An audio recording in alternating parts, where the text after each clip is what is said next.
जी good evening class. Good evening sir.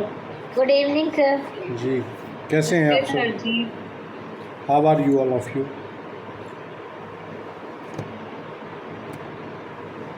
जी बढ़िया।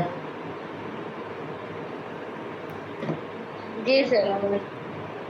जी हम लोग अध्याय 20 आईपीसी स्टार्ट कर रहे हैं आज, और अध्याय 20 जो बात कर रहा है वो of offences relating to marriage, विवाह संबंधी अपराधों के विषय में बात करता है। ठीक, कुल कितनी धाराएं इसमें हैं कल्पना?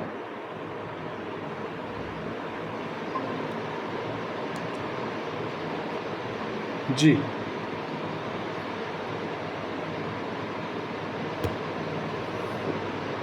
सर पाँच कितनी? छह हैं। 6 धाराएं हैं। इसकी पहली धारा 493 बात करता है cohabitation caused by a man deceitfully inducing a belief of lawful marriage. ये कहता है कि every man who by deceit causes any woman who is not lawfully married to him to believe that she is lawfully married to him and to cohabit or have sexual intercourse with him in that belief shall be punished with imprisonment of either description for a term which may extend to 10 years and shall also be liable to fine। 493 में बात कर रहा है कि विधिपूर्ण विवाह का प्रवंचना से विश्वास उत्प्रेरित करने वाले पुरुष द्वारा कारित सहवास। ये कह रहा है हर पुरुष जो किसी स्त्री को जो विधि पूर्वक उससे विवाहित ना हो, प्रवंचना से यह विश्वास कारित करेगा कि वह विधि पूर्वक उससे विवाहित है और इस विश्वास में उस स्त्री का अपने साथ सहवास या मैथुन कारित करेगा, वे दोनों में से किसी भांति के कारावास से जिसकी अवधि 10 वर्ष तक की हो सकेगी दंडित किया जाएगा और जुर्माने से भी दंडनीय होगा। ठीक है, यहाँ जो पुरुष है वो स्त्री को प्रवंचना से ये विश्वास दिला रहा है कि you are my legally wedded wife, जबकि वो विधिपूर्ण विवाहित स्त्री उसकी नहीं है, और वैसे विश्वास के अधीन रहते हुए वो उस स्त्री के साथ सहवास या मैथुन कारित करेगा तो अकॉर्डिंग टू सेक्शन 493 उसको 10 वर्ष तक की सज़ा का प्रावधान 493 में किया गया है और साथ में फाइन की व्यवस्था भी की गई है। Is that clear? सर आपकी आवाज़ बहुत स्लो आ रही है। मेरी आवाज़ स्लो आ रही है? सभी को स्लो आ रही है क्या भाई? अमित, नहीं सर। प्रवेश, नहीं ठीक आ रही है सर। सर ठीक आ रही है आपकी आवाज़। एनू आप अपना माइक वगैरह देखिए ज़रा, मतलब कोई वॉल्यूम अप डाउन करने की व्यवस्था। बाकी सब बोले, अभी बाकी सब बोले तो सबकी आवाज़ तेज आ रही है, सिर्फ आप ही की आवाज़ स्लो आ रही है। अरे ये तो बड़ा संवैधानिक संकट पैदा हो गया आपके साथ कि आपको आवाज़ नहीं आ रही है, बाकी सबको आवाज़ आ रही है और सबकी आवाज़ भी आपको ठीक आ रही है। अभी कुछ अंतर पड़ा कि सेम है भाई? सर अभी तो ऐसे ही आ रही है। अच्छा, आप एक बार एग्जिट करके दोबारा एंटर करें क्लास में।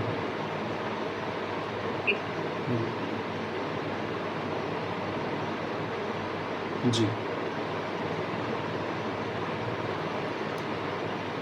तो 493 आपको समझ में आया भाई?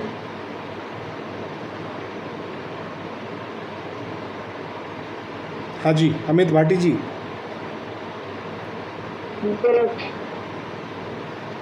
हाँ शर्मा जी क्या कह रहे हो?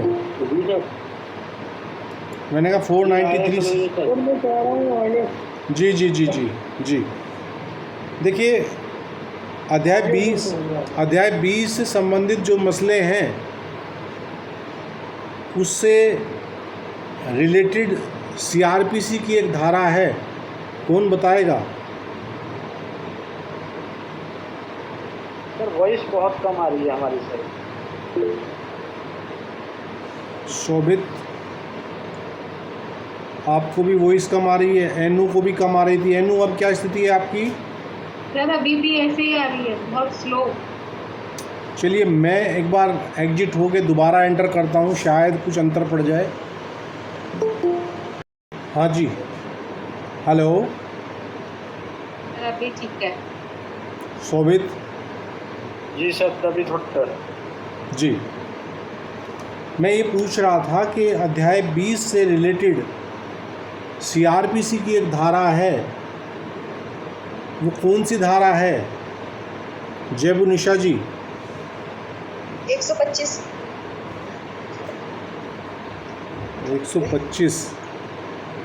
125 तो प्योरली सीआरपीसी की धारा है, उसका अध्याय 20 से कोई ताल्लुक़ नहीं है। मेरा सवाल ये है, दोबारा सवाल समझें। मेरा सवाल ये है कि अध्याय 20 आईपीसी से ताल्लुक़ रखने वाली सीआरपीसी में एक धारा है। अमित। सर 198, बहुत बढ़िया। 198 सेक्शन है, वो अध्याय 20 से डायरेक्ट ताल्लुक़ रखती है और वो बताती है कि जो अध्याय 20 से संबंधित अपराध हैं उनकी थाने में एफआईआर नहीं होगी। अध्याय 20 से रिलेटेड जो मसले हैं वो एज ए कंप्लेंट पीड़ित व्यक्ति के ओर से उस पर परिवाद दाखिल किया जाएगा। ठीक है जी सर। तो 198 काफ़ी वृद्ध धारा है, जब सीआरपीसी पढ़ेंगे तो उसको विस्तार पूर्वक पढ़ेंगे। बाकी आप ये ध्यान रख लीजिए और यही अध्याय 20 के साइड में लिख लीजिए कि इससे कनेक्टेड जो धारा है सीआरपीसी की वो 198 है। याद रखने के लिए आप अध्याय 20 के सामने लिख लीजिए इसको। जी सर। ठीक है भैया। अब अगला जो सेक्शन है वो 494 है। 494 बात करता है marrying again during life time of husband और वाइफ, पति या पत्नी के जीवन काल में पुनः विवाह करना। ठीक है, देखिए जो हिंदू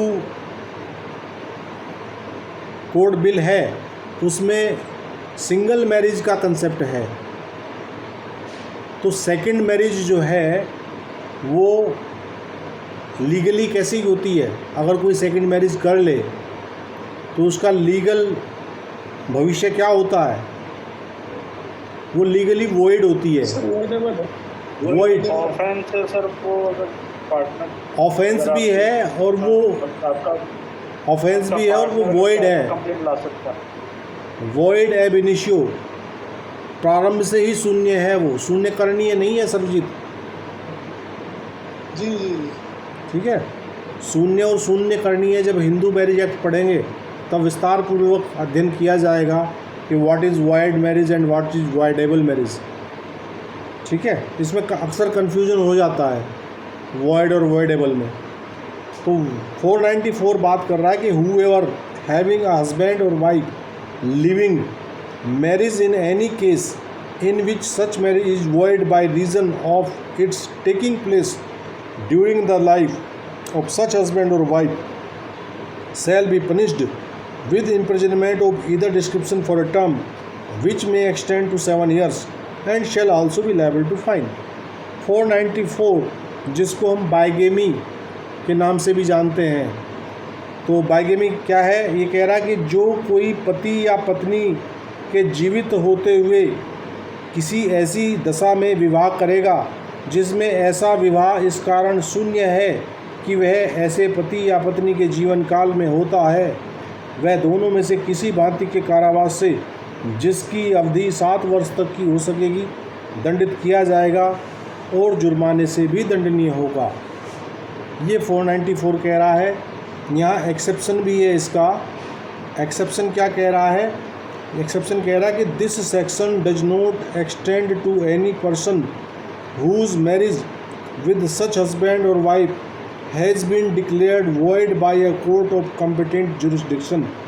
और कह रहा है कि इस धारा का विस्तार किसी ऐसे व्यक्ति पर नहीं है जिसका ऐसे पति या पत्नी के साथ विवाह सक्षम अधिकारिता के न्यायालय द्वारा शून्य घोषित कर दिया गया हो। अगर उसकी फर्स्ट मैरिज शून्य घोषित हो चुकी है और वो सेकंड मैरिज कर रहा है तो उस पर 494 अप्लाई नहीं होगा। ये एक्सेप्शन कह रहा है इसका। और आगे कह रहा है nor to any person who contracts a marriage during the life of a former husband और वाइफ इफ सच हस्बैंड और wife at the time of the subsequent marriage shall have been continuously absent from such person for the space of 7 years and shall not have been heard of by such a person as being alive within that time, provided the person contracting such subsequent marriage shall, before such marriage takes place, inform the person with whom such marriage is being contracted of the real state of facts so far as the same are within his or her knowledge। तो इसका अपवाद का जो अगला हिस्सा है, पहला हिस्सा तो ये कह दिया कि अगर वो शून्य घोषित कर दी गई है किसी सक्षम न्यायालय के द्वारा और वो रीमैरिज कर रहा है तो उस पर 494 का कोई मायने ही नहीं पड़ता है। और अगला इसका हिस्सा कह रहा है अपवाद का, और न किसी ऐसे व्यक्ति पर जो पूर्व पति या पत्नी के जीवन काल में विवाह कर लेता है, यदि ऐसा पति या पत्नी उस पश्चातवर्ती विवाह के समय ऐसे व्यक्ति से 7 वर्ष तक निरंतर अनुपस्थित रहा हो और उस काल के भीतर ऐसे व्यक्ति ने यह नहीं सुना हो कि वह जीवित है, परंतु यह तब जबकि ऐसा पश्चातवर्ती विवाह करने वाला व्यक्ति उस विवाह के होने से पूर्व उस व्यक्ति को जिसके साथ ऐसा विवाह होता है तथ्यों की वास्तविक स्थिति की जानकारी जहाँ तक कि उनका ज्ञान उसको हो दे। तो 7 ईयर वाला जो फार्मूला है ये हम कहाँ से पढ़ते हैं? हाँ अमित क्या कह रहे हो? तो भाई का माइक ऑन था इसलिए स्कूल के लिए बोल रहे थे। जी जी जी।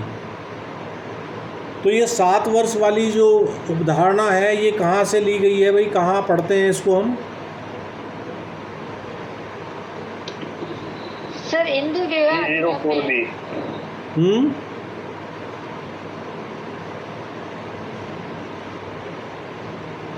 नहीं 304B वाला कंसेप्ट नहीं है यहाँ। 304B वाला तो वो तो दहेज मृत्यु वाली बात पे आप चले गए। यहाँ ये कहा जा रहा है कि ऐसा व्यक्ति जिसके हिंदू विवाह के मुझे तलाक के लिए कुछ शर्त दी है उसमें है। अरे वो तो है, वो तो बात सही है। सेक्शन 10 में है सर। सेक्शन 10 किसका? सर हिंदू लॉ का, हिंदू लॉ में रिजेक्ट कर दो। नहीं 10 में तो न्यायिक पृथक्करण है ना सर उसमें। हाँ पृथक्करण है सर सेक्शन 5 में है शायद। सेक्शन 13 के डाइवोर्स में है ये। हाँ धारा 13 में। देखो आपको मैं एक बात बताऊं, सवाल समझने के 80 नंबर हैं, जवाब देने के 20 ही नंबर हैं। अब आपने सवाल अब तक समझा नहीं है और लगे अलल टप चौके छक्के मारने। कोई सेक्शन 10 बता रहा है, कोई 15 बता रहा है, कोई 5 बता रहा है। अरे 7 वर्ष तक कोई व्यक्ति लापता हो उसकी मृत्यु कहाँ मानी जाती है एविडेंस एक्ट में?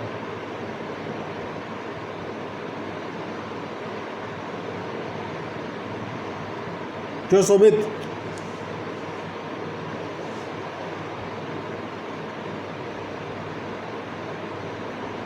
जी परवेश भाटी जी। जी तो सब नहीं पता। सेक्शन 108 एविडेंस एक्ट में ये बताया गया है कि अगर कोई व्यक्ति 7 वर्षों या उससे अधिक से लापता है, उसका कोई अता पता नहीं है, तो उसकी सिविल डेथ डिक्लेयर हो जाती है। तो वही बात इन्होंने यहाँ कही है कि अगर 7 वर्षों तक नहीं अता पता है पति या पत्नी का और वो व्यक्ति अगर उस रीमैरिज कर लेता है और दूसरे व्यक्ति की नॉलेज में सारे फैक्ट डाल देता है कि मेरी भाई पहले शादी हुई थी और मेरी शादी का जो मेरा पार्टनर था वो 7 वर्ष या उससे अधिक समय से उसका कोई अता पता नहीं है, वो हाजिर नहीं है, मेरे साथ उपस्थित नहीं है, तब अगर वो सेकंड मैरिज कर रहा है तो 494 उस पर लागू नहीं होगा। कल्पना, हाँ सर, मृत्यु की उपधारणा धारा 108 एविडेंस। तो वही उपधारणा यहाँ भी बताई गई है। यू आर जीनियस सर, आपने सही बताया। अरे I am not genius, I am just like you. नहीं सर, हमने इधर उधर हम तो ये सोचे थे कि शादी वाला सीन है तो सिर्फ हिंदू मैरिज में ही जा सकता, हमने वहाँ तक दिमाग ही नहीं लगाया था। दिमाग के घोड़े खोल दो, इन्हें दौड़ने दो। नहीं, वैसे मुझे आइडिया था सर कि वो ये आप एविडेंस एक्ट के बारे में पूछ रहे हैं, मुझे आइडिया था कि यहाँ पे मिलता है बर्डन ऑफ प्रूफ। हाँ बिल्कुल बिल्कुल। बट जो एक्ट का रूल चढ़ गया ना, तो मुझे लगा कि भी सेपरेशन में वो दे रखा हुआ कहीं पे। ना ना ना, वो यही है। सर आज एक बात सीखने को मिली। हाँ सर हाँ, आज एक बात सीखने को मिली। क्या? अगर जो आईपीसी सीआरपीसी एविडेंस पढ़ रहे हैं ना, तो सर इन्हीं में रहना, तीनों में इनसे बाहर नहीं जाना। ये सीखने को मिला सर आज। सही बात है, बिल्कुल। तो पहले सवाल को आप अच्छे से समझ लो और जब उसका जवाब दो। हम लोग पता है ना, एग्ज़ाम हॉल के अंदर भी ये हड़बड़ाहट करते हैं, वहाँ भी हम सवाल को बिना समझे और बस एकदम अति उत्साह में भी कुछ जवाब हमारे गलत होते हैं। हम पूरा समझे बिना, चारों ऑप्शन पढ़े बिना, कई बार सर समझ में भी आ जाता है, फिर भी गड़बड़ कर आते हैं। हाँ। कई बार जवाब देने में गड़बड़ हो जाती है। देखिए, मैं आपको पर्सनल अनुभव बता रहा हूँ कि एक सवाल का मैंने जवाब देना शुरू किया, प्रीलिम्स की बात है, मैंने ए ऑप्शन देखा, बी ऑप्शन देखा, सी ऑप्शन मुझे सही लगा और मैंने सी को ब्लैक कर दिया, लेकिन डी ज़्यादा सही था। और ऑप्शनल जहाँ एमसीक्यूज़ होते हैं वहाँ ज़्यादा सही जवाब आपका सही जवाब होता है, जो बिल्कुल परफेक्ट। तो वो कन्फ्यूजन वाले आंसर दे देता है कई बार। तो हमें अगर कई बार ऐसा भी लग रहा है कि सी सही है या बी सही है, तब भी हमें उसके चारों ऑप्शंस को देख लेना चाहिए। और फिर बाद में जब देखा कि यार ये तो चौथे वाला ज़्यादा सही था, एविडेंस एक्ट का ही सवाल था वो जिसमें मैं गड़बड़ करके आया था। तो होता है कुछ परीक्षा भवन का जो ऐसा भी होता है सर, एमसीक्यू भरने समय में ना कुछ गड़बड़ ऐसी हो जाती है। अभी हमारा एक मित्र यूपीपीसीएस का देके आया था प्री, और उसका मतलब ओएमआर शीट से जब मैच किया तो उसका स्कोर बहुत अच्छा आ रहा है। गलती ये की, जो टेक्स्ट बुक सीरीज का कॉलम है वो एक गोला भर के नहीं आया, बस बाकी पूरी ओएमआर शीट भर डाली।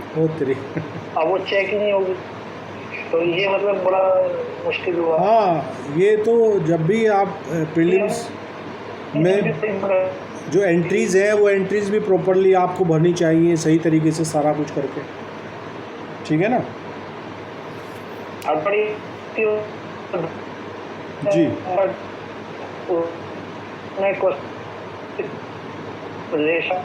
नायलॉन टेरिलॉन ये सब लिखे।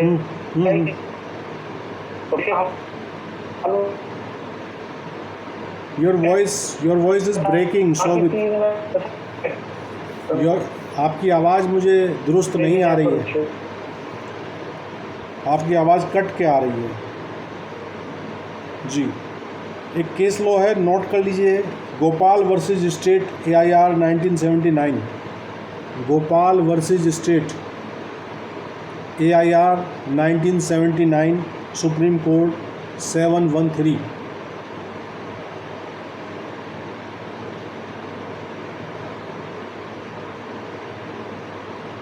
रिपीट कर देंगे सर एक बार? गोपाल वर्सेस स्टेट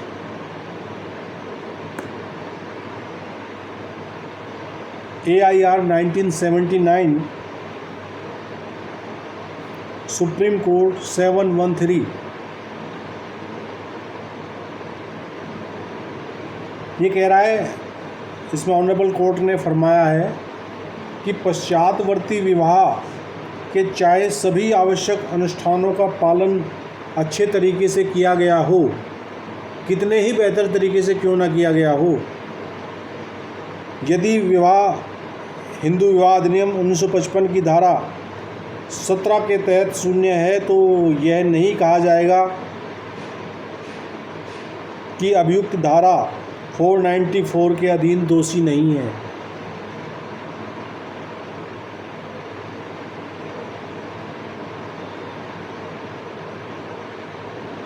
ठीक है, तो सेकंड मैरिज जो है वो 494 धारा के द्वारा दंडनीय बनाई गई है।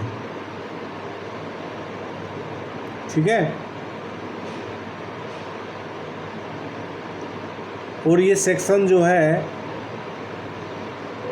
वो मुस्लिम्स पर लागू नहीं होता है, क्योंकि वहाँ जो व्यक्तिगत विधि है वो 4 शादी तक वैध बताता है। तो 494 का कंप्लेंट जो है वो किसी मुस्लिम 4 भी एक टाइम में सर, वो 4 के आगे भी जा सकते हैं ना अगर हाँ, वो एक टाइम में 4 हैं। हाँ, वो मतलब एक टाइम में 4 है। अगर एक को डिवोर्स दे तो एक की वैकेंसी फिर आ जाएगी, है ना। 495 देखते हैं भाई।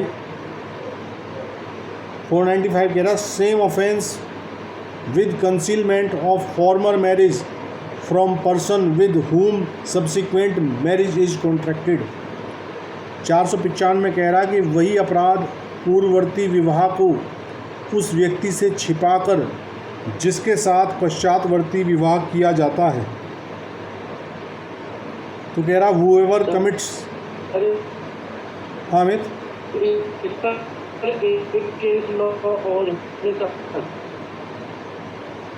अमित आपकी आवाज़ मुझे बहुत ब्रेक होके आ रही है। आप मैसेज लिख दीजिए अगर कुछ कहना चाह रहे हो तो। जी, whoever commits the offence defined in the last preceding section है। हाँ बता दीजिए, आप लिख के डाल दीजिए ना, ग्रुप में लिख के डाल दीजिए। Okay sir. हाँ, तो 495 कह रहा है whoever commits the offence defined in the last preceding section having concealed from the person with whom the subsequent marriage is contracted the fact of the former marriage shall be punished with imprisonment of either description for a term which may extend to 10 years and shall also be liable to fine।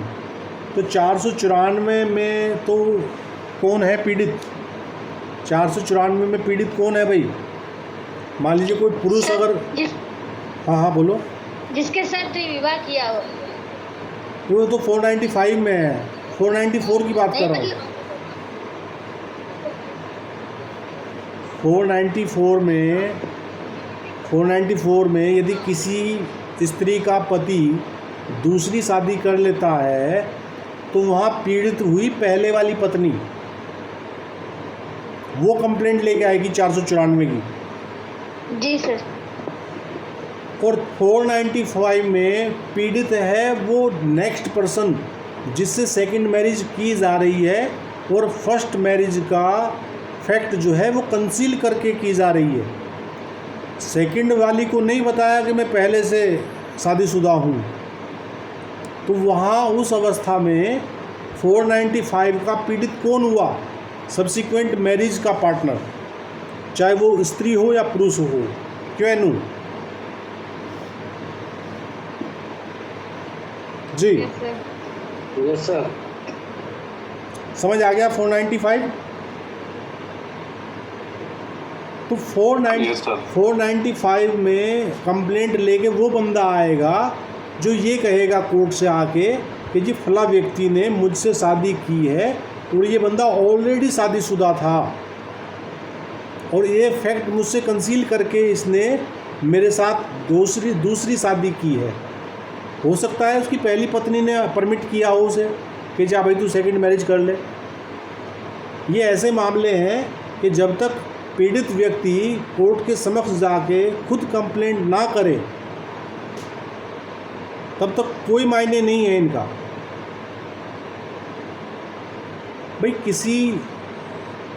किसी स्त्री का पति उस स्त्री से अनुमति लेके second marriage कर रहा है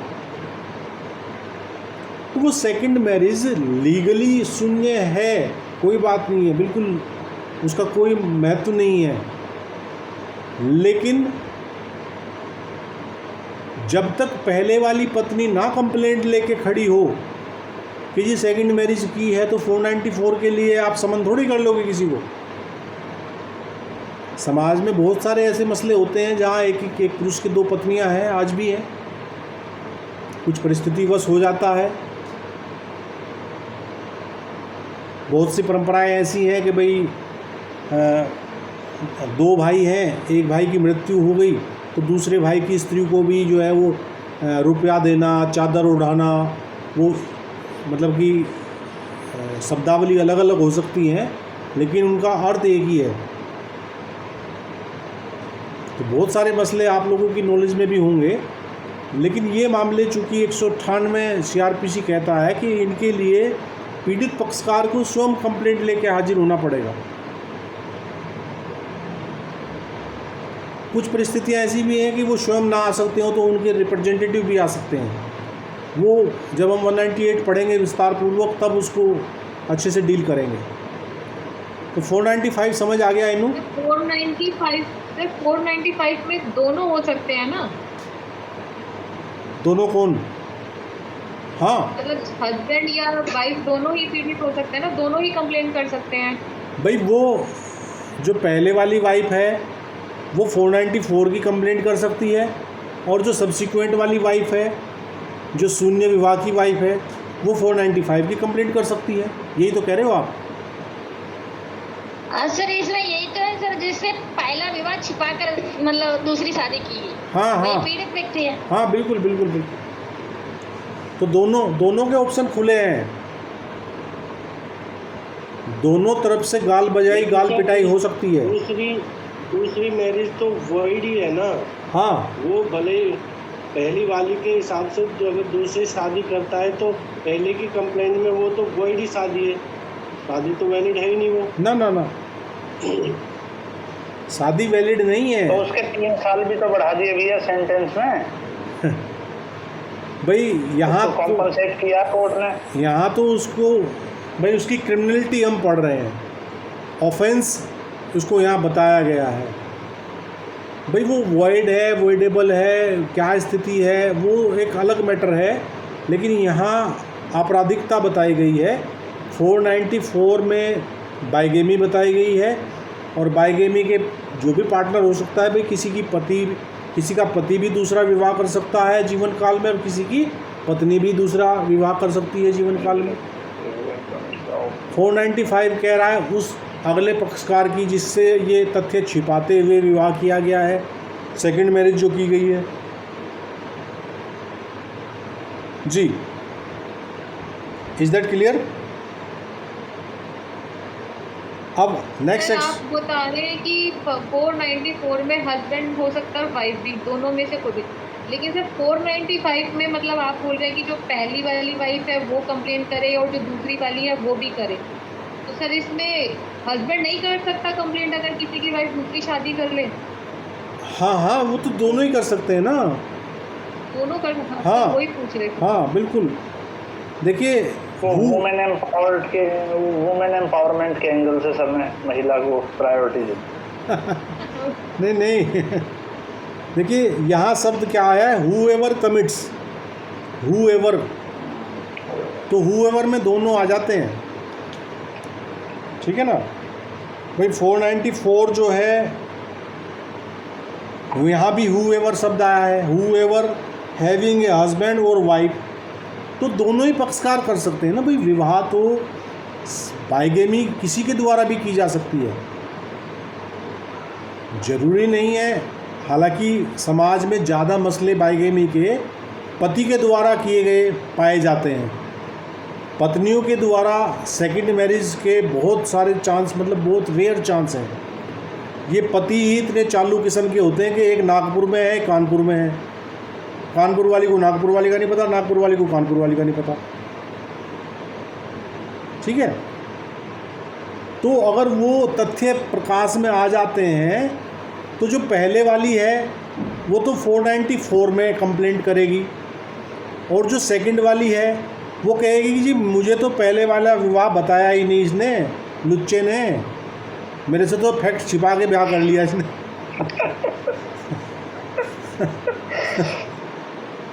तो वो 495 में कंप्लेंट लेके आएगी, दोनों गाल में तमाचे पड़ेंगे उसके।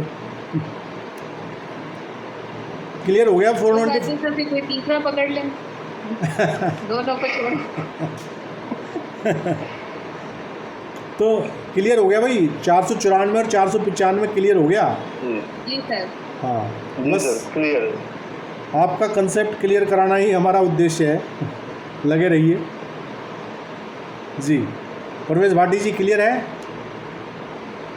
सर ये है, हमने अभी ना पढ़ा था कि पहले लोग शादी करते थे, मतलब अब से पहले लड़का लड़की को देखे, लड़की लड़के को जाने और एक दूसरे की फैमिली को, लेकिन आज के टाइम में शादी करे आईपीसी और सीआरपीसी का ज्ञान लेके करे, वरना शादी ही ना करे।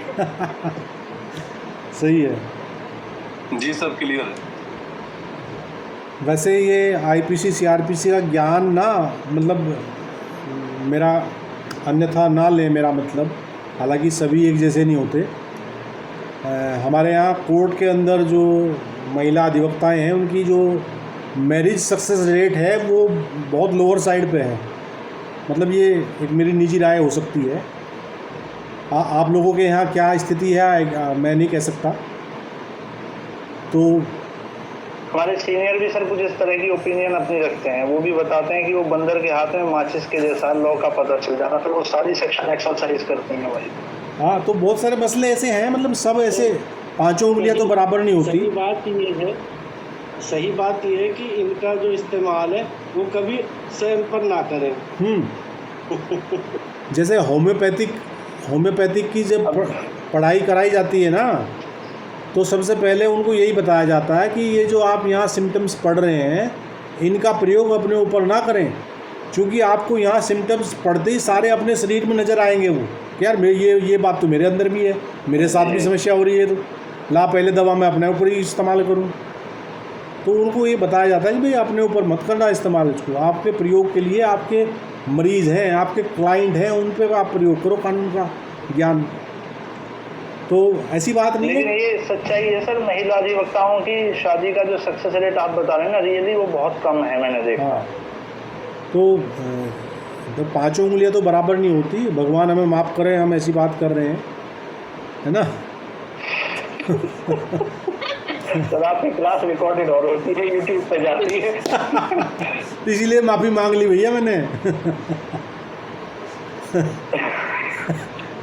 मेरा डिस्क्लेमर आ गया, है ना। चलिए नेक्स्ट सेक्शन है 496 कह रहा है marriage ceremony fraudulently gone through without lawful marriage. ये कह रहा है whoever dishonestly or with a fraudulent intention goes through the ceremony of being married knowing that he is not thereby lawfully married shall be punished with imprisonment of either description for a term which may extend to 7 years and shall also be liable to fine। 496 में बात कर रहा है कि विधिपूर्ण विवाह के बिना कपटपूर्ण विवाह कर्म पूरा कर लेना, मतलब कि आप एक तरह से क्या कर रहे हैं कि एक नूरा कुश्ती कर रहे हैं। आपका इंटेंशन जो है लीगली मैरिज में जाने का नहीं है, सिर्फ आप एक क्या कर रहे हैं, क्या शब्द इसके लिए यूज़ करेंगे आप, मतलब फेक मैरिज करना एक तरह से समारोह सर। हाँ, आपने कोई व्यवस्था करी, सारी कर्मकांड जो करे वो कर्मकांड करने का आपका इरादा ये है कि बस आप अगले बंदे को ये शो करना चाहते हैं कि you are being married to me, लेकिन एक्चुअली में आप फ्रॉडुलेंटली कपटपूर्ण ऐसा कर रहे हैं, तो 496 एक्शन में आ जाएगा। और ऐसी अवधि है जिसकी कितनी सज़ा की 7 वर्ष तक की है, और दोनों में से किसी भांति के कारावास से है और साथ में जुर्माना भी है। तो यहाँ ये कह रहा है कि जो कोई बेईमानी से या सर इसका कोई एग्जाम्पल है सर, ये किस तरह किया जा सकता है, क्या इसका मिसयूज हो सकता है? भाई इसका तो देखो ये है कि आप अगले बंदे को ये दिखाना चाह रहे हैं कि भाई हम मैरिड हो गए, जबकि वहाँ आप कुछ कपटपूर्ण आपका आशय है इस धारा का बॉडी क्या कह रहा है? ये कह रहा है जो कोई बेईमानी से या कपटपूर्वक आशय से विवाहित होने का कर्म यह जानते हुए पूरा करेगा कि तद द्वारा वह विधि पूर्वक विवाहित नहीं हुआ है, वह दोनों में से किसी भांति के कारावास से जिसकी अवधि 7 वर्ष तक की मतलब वो मतलब सर सेरेमनी को ठीक तरह से वो परफॉर्म नहीं कर रहा है नोइंगली। हाँ, उसी में को बच के निकल जाए, उसी में कुछ ना कुछ लोचा अपना रहा है। तो पंडित जी को सेट किया हुआ है कि भाई सप्तपदी पूरी ढंग से नहीं करानी है, बस ऐसा लगना चाहिए सामने वाले को कि भाई ये मैरिज हो गई कंप्लीट, जबकि मतलब वो टेक्निकली कोई फॉल्ट है सेरेमनी में। हाँ नोटेड वही वाली है। बिल्कुल बिल्कुल बिल्कुल। अगला सेक्शन जो है 4 थोड़ा ब्रेक हो गई वॉइस। नोटेड वाली जो मैरिज करते हैं एफिडेविट पे आकर के कि मैंने कोर्ट मैरिज कर ली है, हाँ वो और उसे वहाँ से ही करा के ले जाते हैं, वो यही है वो भाई। बहुत सारे मसले ऐसे आते हैं ना कि लड़का लड़की आए, लड़की को ज्ञान नहीं है कि भाई कैसे कोर्ट मैरिज होती है, वकील साहब के मुंशी जी जाके ले आए 100 रुपये का एक स्टाम्प पेपर, दोनों के सजे धजे फ़ोटो लगा दिए, है ना, सब एंट्रीज हो गई, नोटरी के पास जाके ले गए मुंशी कि चलो जज साहब के सामने पेश करना है तुम्हें, है ना। अब वो बेचारों को पता ही नहीं कि कहाँ कौन मजिस्ट्रेट है। तो वो पर्टिकुलर मैरिज रजिस्ट्रार के यहाँ जा करके वो स्टाम्प पेपर उसे बना के दे दिया, उसको लगा that I am getting married. Yes yes, and that is not a proper marriage, ठीक है ना। अब नेक्स्ट सेक्शन बात कर रहा है भाई 497 एडल्ट्री की, जो कि फ़िलहाल निलंबित अवस्था में है। और निलंबित अवस्था कहाँ से है? ये जोसेफ सीने versus union of India supreme court 2018 का केस है, जिसमें एडल्ट्री को जो है अपराध होने से मुक्त कर दिया गया है। जारता अब कोई अपराध नहीं है। जारता का कोई दूसरा शब्द व्यभिचार है ना। तो व्यभिचार जो है 497 में ये दंडनीय था। और दंडनीय कैसे था इसको फिर भी देख लेते हैं, पढ़ लेना चाहिए, नॉलेज तो होनी चाहिए हमें, भले ही वो निलंबित अवस्था में आज हो सकता है कल सुप्रीम कोर्ट के कोई और जज साहब आए, मिश्रा जी के अलावा उनकी कुछ राय अलग हो, वो कहें नहीं मिश्रा जी गलत कर गए थे। इसमें तो डॉक्ट्राइन ऑफ इक्लिप्स लगेगा ना सर। हाँ, तो डॉक्ट्राइन ऑफ इक्लिप्स में है अभी फिलहाल ये ग्रहण फिलहाल इस पर ग्रहण लगा हुआ है ना, शुद्ध भाषा में समझे तो। जी। हाँ, तो सेक्शन 27 है वो जुनाइल एक्ट की वजह से। हाँ, तो ये कह रहा है, फिर भी इसको पढ़ लेते हैं। whoever has sexual intercourse with a person who is and whom he knows or has reason to believe to be the wife of another man। तो सबसे पहली बात तो ये है कि जारता का अपराध जो है वो विवाहित स्त्री के साथ ही हो सकता था। विधवा या कुंवारी स्त्री के साथ एडल्ट्री का अपराध ही नहीं होता था, साफ साफ लिखा हुआ है, ठीक है। विदाउट द कंसेंट और convenience of that man such sexual intercourse not amounting to the offence of rape is guilty of the offence of adultery and shall be punished with imprisonment of either description for a term which may extend to 5 years or with fine or with both. In such case the wife shall not be punishable as the abettor। तो यहाँ ये इसमें व्यवस्था थी कि कह रहा था कि जो कोई ऐसे व्यक्ति के साथ जो कि किसी अन्य पुरुष की पत्नी है, तो ये निश्चित हो गया कि वो विवाहित उसका होना जरूरी था, और जिसका किसी अन्य पुरुष की पत्नी होना वह जानता है। कौन जानता है?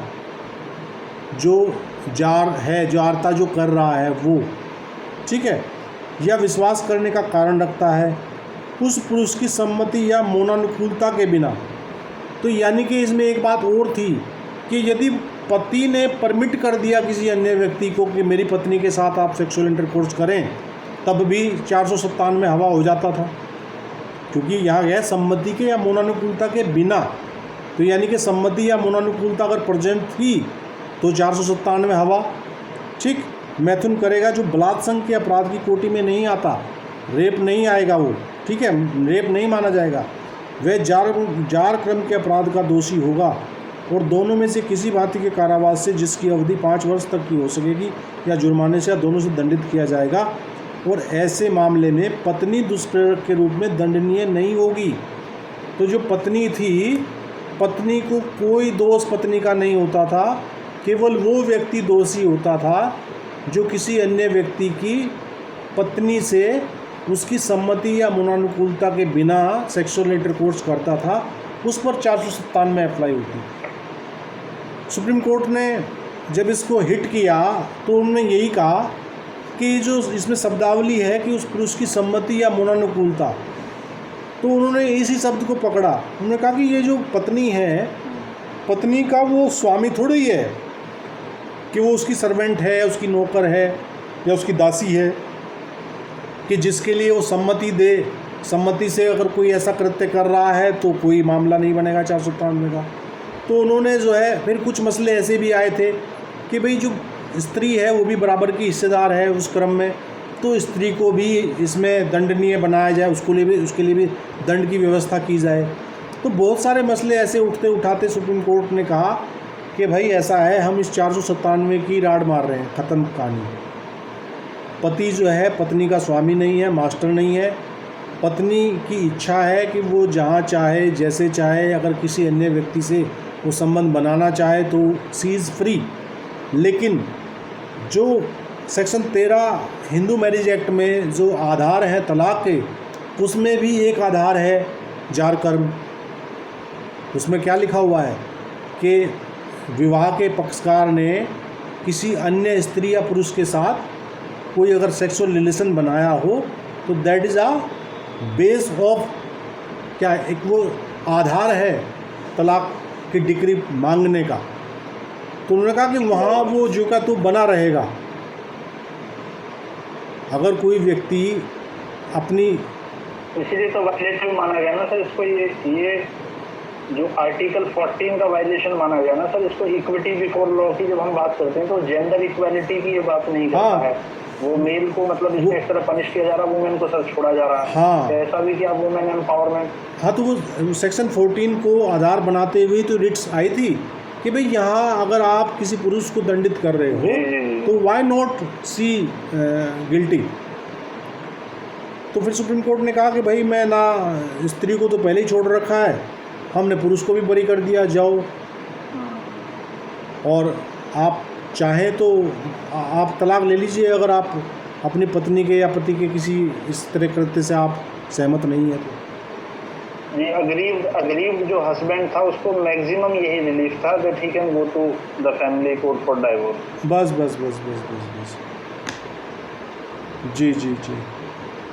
बल्कि ये पहले भी कुछ केस लॉज में इसको डिस्कस किया गया है और वहाँ इन्होंने कहा है कि वही 14, 15(3) और 21 का उल्लंघन नहीं है। ये मामले पहले भी सौमित्री विष्णु बनाम भारत संघ का केस है 1985 का, उसमें भी यही डिस्कशन हुआ कि स्त्री क्यों नहीं, है ना। तो चलिए 497 में भी उसको शायद डिस्कस किया गया। हाँ, जोसेफ सी ने अब फाइनल और अंतिम इस पर केस लो है। तो जोसेफ सी ने अगर पूछा जाएगा तो जोसेफ सी ने आपको जवाब देना है। जार कर्म से संबंधित यदि MCQ में सवाल आता है तो जोसेफ सी ने ध्यान रखिएगा। 2018 के बहुत सारे लैंडमार्क जजमेंट हैं, ठीक है ना। नवतेज सिंह जौहर भी ये 2018 में आया, जोसेफ सी ने भी 2018 में आया, है ना। कुछ आमूल चूल परिवर्तन करने वाले डब्ल्यू कल्याणी वर्सेस स्टेट 2011 में आया था, उसमें भी यही बताया था। हाँ, कि वुमेन जो है शी विल रिमेन अनपनिश्ड, बिल्कुल, she can not be prosecuted. बिल्कुल जी। अब नेक्स्ट सेक्शन है 498। 498 कह रहा है इंटाइसिंग और टेकिंग अवे और detaining with criminal intent a married women whoever takes or entices away any woman who is and whom he knows or has reason to believe to be the wife of any other man from that man or from any person having the care of her on behalf of that man with intent that she may have illicit intercourse with any person or conceals or detains with that intent any such woman shall be punished with imprisonment of either description for a term which may extend to 2 years or with fine or with both। 498 में बात कर रहा है भाई, विवाहिता स्त्री को आपराधिक आशय से फुसलाकर ले जाना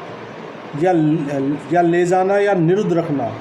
ठीक है, जो कोई किसी स्त्री को जो किसी अन्य पुरुष की पत्नी है और जिसका अन्य पुरुष की पत्नी होना वह जानता है या विश्वास करने का कारण रखता है, उस पुरुष के पास से या किसी ऐसे व्यक्ति के पास से जो उस पुरुष की ओर से उसकी देखरेख करता है, इस आशय से ले जाएगा या फुसला कर ले जाएगा कि वह किसी व्यक्ति के साथ अयुक्त संभोग करे, या इस आशय से ऐसी किसी स्त्री को छिपाएगा या निरुद्ध करेगा, वह दोनों में से किसी भांति के कारावास से जिसकी अवधि 2 वर्ष तक की हो सकेगी या जुर्माने से या दोनों से दंडित किया जाएगा। ये 498 कह रहा है।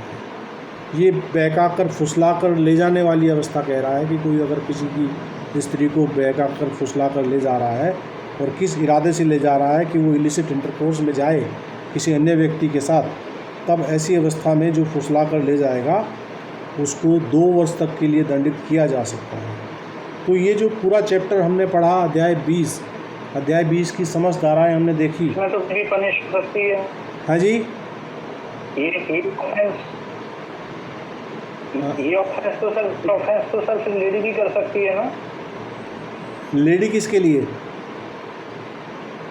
ये तो विवाहित स्त्री को कोई ले जाएगा ना। हाँ, यस स्टार्टिंग में हाँ, कोई स्त्री भी ले जा सकती है, बिल्कुल।